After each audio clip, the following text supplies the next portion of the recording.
Tiniyak ng Department of Transportation na mahaharap sa mabigat na parusa ang Solid North Bus Company at driver nito na sangkot sa malagim na aksidente sa SCTEX. Sa isang pulong kahapon kasama mga bus operator, iginiit ni Transportation Secretary Vince Dizon na hindi dapat palampasin ng ganitong insidente.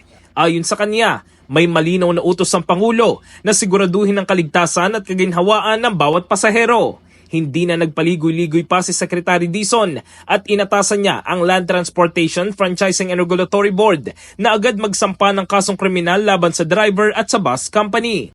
Pasensyahan po tayo, but I've asked the officials here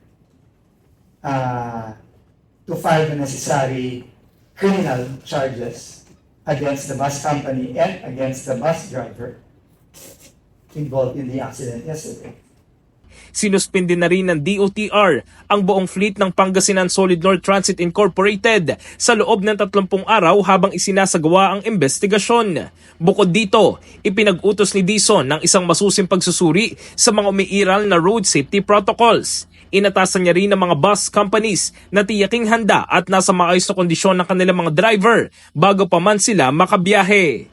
In the heart of changing lives, ako si Brigada Jigo Custodio ng 105.1 Brigada News of Manila, the Music News Authority.